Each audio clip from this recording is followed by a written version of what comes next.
Hello friends, welcome back to this session of innovations in marketing and marketing of innovation. Up till now we have been focusing upon a contextual understanding of how should we be looking upon especially the concept of innovations in marketing. And just to remind you that it is not that we are trying to somehow change the context which we have been building upon for so many decades as far as marketing process goes. We are trying to search for the scope of innovations within that marketing process, and that search is on the basis of lots of research which has been done or gone into this subject, good books which have been written on this subject, along with the experiences which practical world has been having. So many marketers, they have been expressing their concern in terms of finding scope of innovation in marketing and so on. So, and definitely academic discussions and feedback from students and so much of understanding and knowledge which has gone into this. That is how we are trying to go ahead. So, carrying forward from the discussion we have had last time, I will be taking you towards the definitional perspective, and I showed you that slide last time. Here we go. So, there are two definitional frameworks, definitions.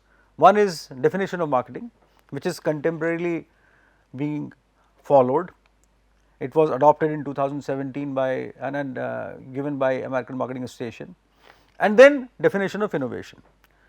And you see, there are great thinkers who have been contributing in terms of as far as this whole scenario goes, especially in terms of marketing and innovation, and people have been thinking the correlation and or let us say intrinsic relationship of innovation and marketing, like a very great thinker of our times, Peter Drucker. So, he talks about that a business enterprise has two and only two basic functions. You see, that is how he converges everything into the correlation of these two elements, marketing and innovation. So, he talks about this with lots of experience and lots of understanding which he developed in due course of time, and we all know that he is a great author. So, let us try and build up our case upon this premise which Drucker and other thinkers they have been talking of.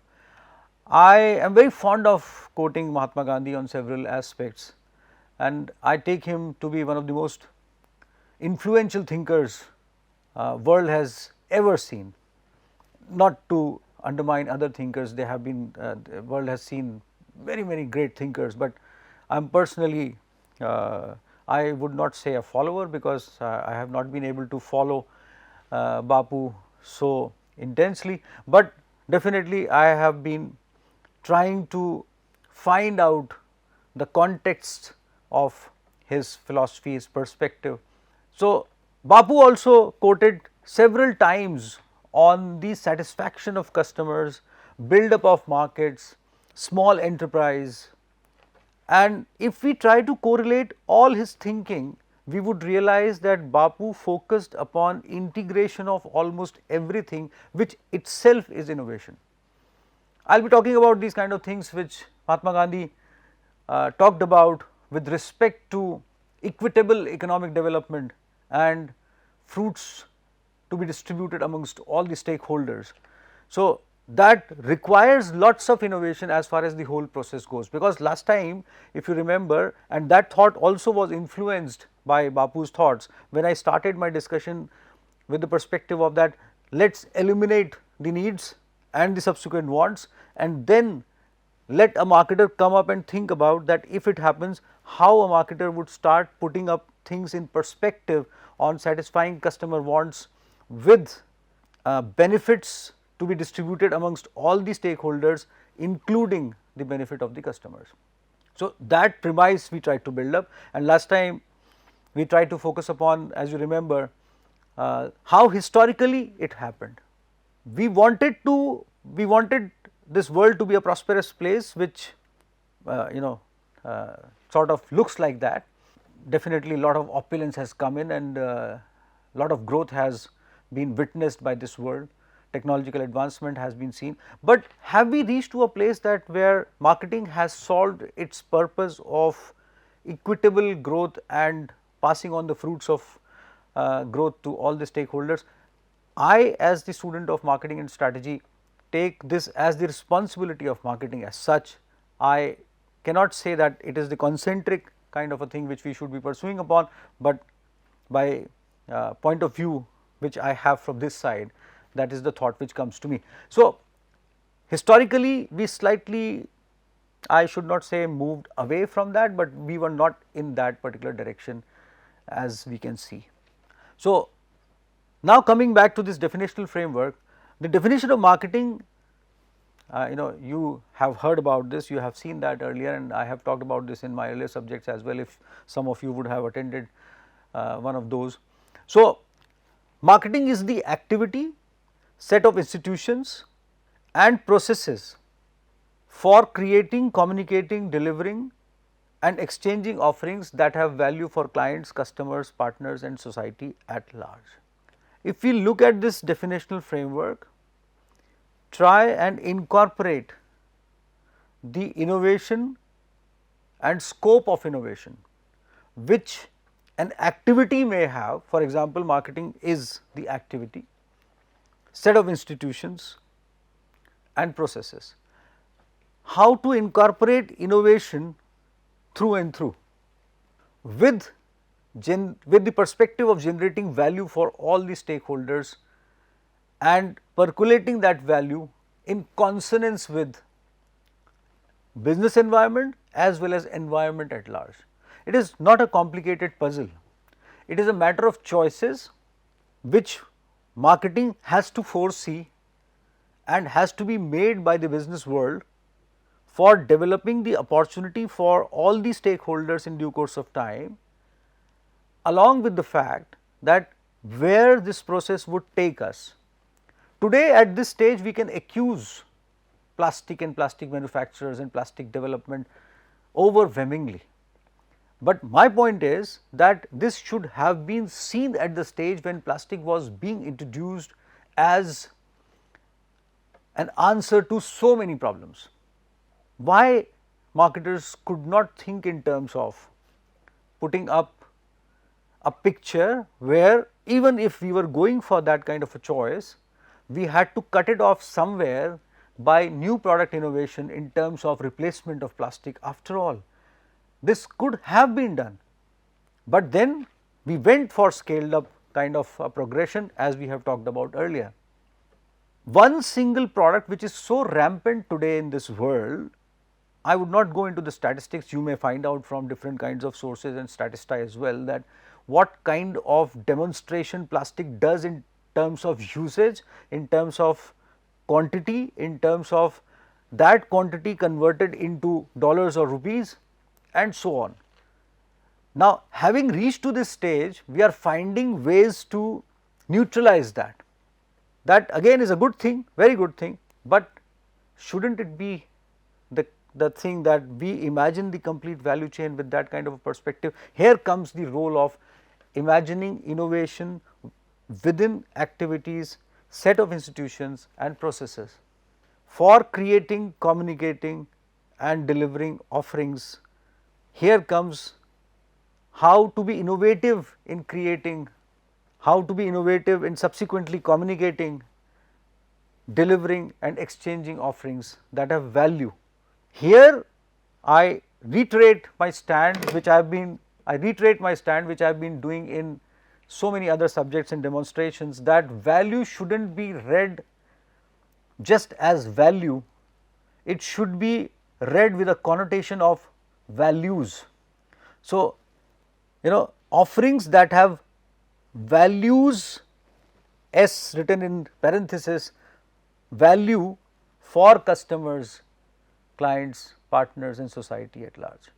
Customer wouldn't have known at that particular kind of a stage that this easy, usable, handy plastic would be detrimental for whole of this world. Marketer definitely was aware about this. People who were developing this product in labs, they knew the composition, they knew what this would do in due course of time. I am not accusing anyone here, but we very well understood that where it would take us. There are so many documentaries, there are so many after effect analysis which has been done on this simple single product. We may choose to talk about several other products in this world about that, going for a retrospective analysis, but then that would be a critique kind of a thing which this subject does not intend to go for. The motive of this subject and the discussion on this definition here is that we should be focusing upon developing a thought process now onwards to make choices which actually would create value for the clients, customers, partners and society, including the environment at large.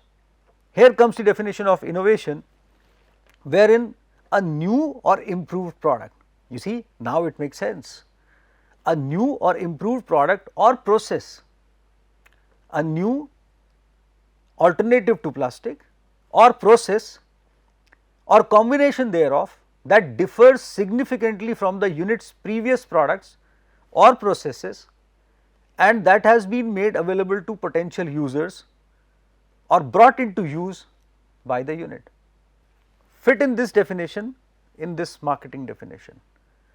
Imagine a product, activity, set of institutions, processes, whichever way you want to look at it. This definition, while imagining that thing, you would realize that our earlier argument on reducing and eliminating things from the scenario, from your surroundings makes a lot of sense. But you as a customer or a learner can do it that easily.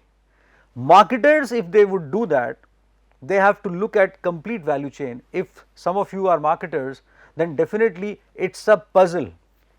You have to look into the accounting processes. You cannot reduce the revenue being generated at this moment by your division or your company and products. But on the other side, you have to somehow match the context of innovation with marketing in terms of that it should be good in generating value for society at large and people at large. You may choose anything. For example, you may choose soft drinks, beverages, which are good, people like those, but marketers, are they thinking in terms of the health aspect of the customers who are being served so many beverages? They definitely are thinking about that. I have seen several interviews of organizational leaders who do not say that some of their products are not good for the health if are consumed beyond a certain limit, because that is anti-marketing campaign which they are going for, but somehow they have been focusing upon development of fruit based products and so on, because they know that at the end of the day they must feel responsibility towards the customers. Then several other food items, basically people talk about sugar and salt based products. There is another set of marketers who are actually trying to reduce the effect which fast food and sweet products they generate in due course of time. There is a other lot of marketers and qualified dentists and people and whole of the dental industry which is focusing upon the after effects of these kind of products which generate a detrimental effect on the teeth of people, more or less. Can these both thought processes be combined at a particular kind of a stage? We love to eat chocolates, but then when did chocolate industry try to innovate upon the communication process of selling their chocolates while telling people that eat chocolates but brush at the end of the day? Have we been talking about this? It is not, as I say, that a paradoxical perspective, it is just going for a responsibility perspective in terms of whole of the scenario goes. I wonder many times, automotive manufacturing, two-wheeler manufacturing has gone an age off in due course of time in terms of numbers and developing the market as such. But the point of view which I wish to share with you is that there are several responsible driving campaigns which have gone for that matter. There are several kinds of measures which have been taken by automotive manufacturers to reduce the rate of rash driving or motivating people to be responsible in those kind of terms, which are commendable. But have we integrated innovation in the process of the whole scenario? Nowadays, thanks to the government policies and the current situation, which is very motivating when government puts up riders in terms of speed, in especially in public vehicles or taxis, wherein people cannot drive beyond a certain kind of speed, so as to maintain harmony between, as far as as far as the whole traffic scenario goes, and maintaining that into a manageable speed. But that is coming from the government policy side. Why it couldn't come from the organizational side? I am not saying that they should have tied up the speed, because they were selling speed, but the point is that could we be innovative enough in terms of product, or could we be innovative in terms of communication, or let us say guidance at the level of sales points, or whichever way, to put up things which could be rationalized at the end of the day. And that is one view. Then today we are worried about the pollutions caused by vehicles. When did we start thinking in terms of this thing? Was it guided by some others who were looking at the scenario from outside, some awareness groups or government or institutions associated with that? Why automotive industry was not looking at this? And again, as I said, it is not critique. It would have raised their business and the life cycle of the products in due course of time, because ultimately customer would have felt that they are feeling responsible for me. And that is where innovation marketing comes in. These are very basic fundamental examples. I would be going for different kinds of examples, elaborating upon the value chain effect of those examples in due course of time, definitely. And till then, try and build up the role of definition of innovation into the definition of marketing. If you may like, you try to merge these definitions as an exercise, just write them so that a large meaningful paragraph should come out of both of these definitions at one go. This can be food for thought as far as the whole scenario goes. Now look at one more thing. What we are trying to discuss here is, we are trying to understand a wonderful, or we are sort of generating an equation of sorts, although I will not put it that way. We are trying to focus upon the correlation of innovation with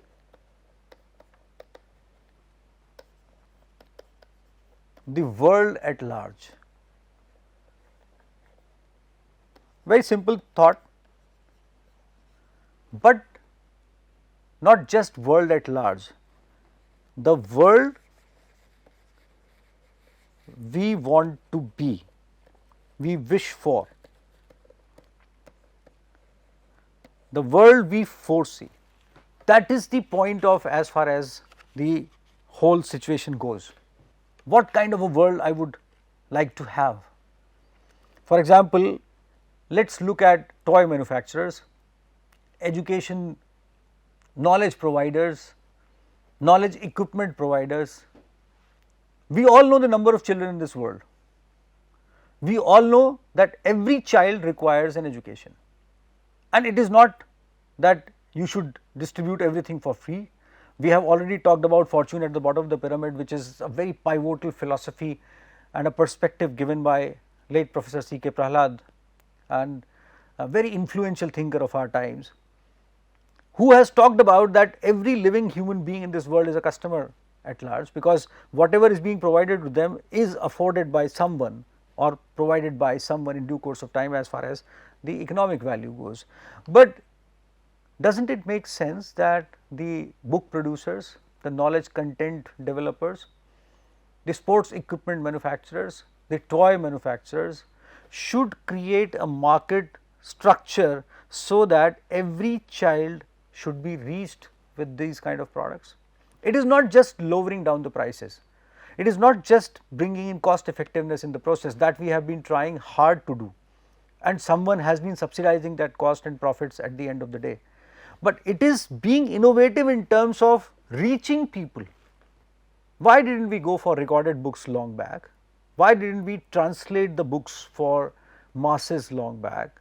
We had FM radio technology available since ages. Why we didn't go for, or book manufacturers, why didn't they think in terms of developing FM radios for village schools so that books can be narrated in the local languages, and at the end of the day sales can be raised through different parameters.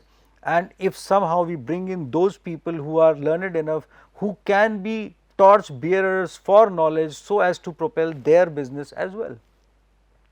Why we didn't distribute toys, these bricks based toys, small bricks, for generating an acumen and intelligence, or let us say developing the minds of several kinds of people, or students and children in village areas and so on. Why we did not take this technological advancement towards them? Why we have not been showing larger documentaries and best of the movies and best of the films associated with knowledge and science to them? Many organizations are doing that. People have started taking science at the doorsteps of the students. There are many good organizations, large organizations which are working in this field, and I am happy to see that large investments, even donations, they have been provided in this kind of a direction. But I am not talking about people who are going for those with philanthropic perspective. I am talking about that why marketers did not think about that. That is the question, and it makes sense. If you are leaving aside a population of 2 billion, 4 billion children who are not somehow being catered to, even if by simple dynamics you are losing on 2 rupees per child, you are losing billions of rupees. It is up to our intelligence how to look at that situation in terms of capitalizing upon that market, and that is the most important thing. And finally, coming back to creating, communicating, delivering and exchanging offerings for which have value for clients, customers, partners and society at large. So, why didn't we think in terms of creating that kind of a value for them? Today, every nook and corner we have mobile phones. We could have foreseen this because we were monitoring, knowledge industry, content industry was monitoring the development of mobile industry at large, and that is where the whole scenario comes in. Look at this, that is how innovation in marketing can be structuralized in terms of as far as the whole scenario goes. A reference is given in this slide for as far as your use goes. You can definitely go into this reference and read further, wherein the authors talk about innovations in marketing encapsulates new product services, and that is precisely what we are talking. Knowledge on radio, that can be a product. After all, Alexa and these kind of products and Google products, they came in. Alexa, Google based products, they are doing okay, I do not know. Kindle is doing okay, I do not know. I am not much aware of as far as actual statistics goes at this moment. We may bring in data for you, but again the point is why Alexa or other such kind of products did not look for people who actually required that basically. It is just like that you are selling nutrients to people who are more healthy as compared to people who are struggling for maintaining good health in rural areas, who are malnourished or undernourished and so on. So, nutrients are to be sold to them rather than to people who somehow are not that healthy. Makes sense? It is again an equation which can be matched with different kinds of production capabilities and distribution capabilities, or lots of communication capabilities and innovation everywhere. So, new products and services, design, whole lot of a structure around design of different kinds of products, and that is why I named toys. Toys, they have lot of scope in terms of education. Toys is a big industry which can be capitalized, or which can capitalize a huge naive nascent progression of foreseen market in due course of time, going to people who actually require that kind of an input. Price definitely can be tweaked upon with different kinds of price combinations, and I talked about that in my briefly talked about in my last discussions, that it evolved historically. So, that definitely is going on for newer versions of as far as pricing the different kinds of products go. Distribution and promotion. If we can take technology, cement, automotive repair, cable television, internet television to nooks and corners of this world, mobile phones everywhere, Coca-Cola everywhere, alcoholic beverages everywhere, why can't we take education and knowledge everywhere? Why can't we associate that? And to me, and it is not just a utopic thought, and it is just not any philanthropic kind of a perspective. Serving society at large is the fundamental thought, and being the student of marketing, I wish to pursue that if somehow we could have built up the content and knowledge industry so vast that whole of the world could have been connected with that kind of a knowledge, world definitely can be much a better place, because then we would have this climate and environment perspective built up long back. We could have water related awareness built up long back, and the kind of cost that would have saved in terms of awareness generation, leave aside everything else, would have been extremely different. If today we were not short of water, then world would definitely have been different place, and that was definitely associated with lots of awareness and knowledge built up in due course of time. I would be talking about few elements, unfolding these aspects in terms of examples in my subsequent session, along with the fact that we would be traversing briefly about the conceptual build up of or slight elaboration on marketing of innovation. And then in future sessions, we would be focusing upon more on innovations in marketing or innovation in marketing, and then almost halfway through, as I told you earlier, I would be coming back to marketing of innovation and products and services related to that. Keep going ahead with this subject with an open mind, looking at this world with a prospect of being much better based on innovation and marketing. I will be seeing you in my next session. Till then, goodbye.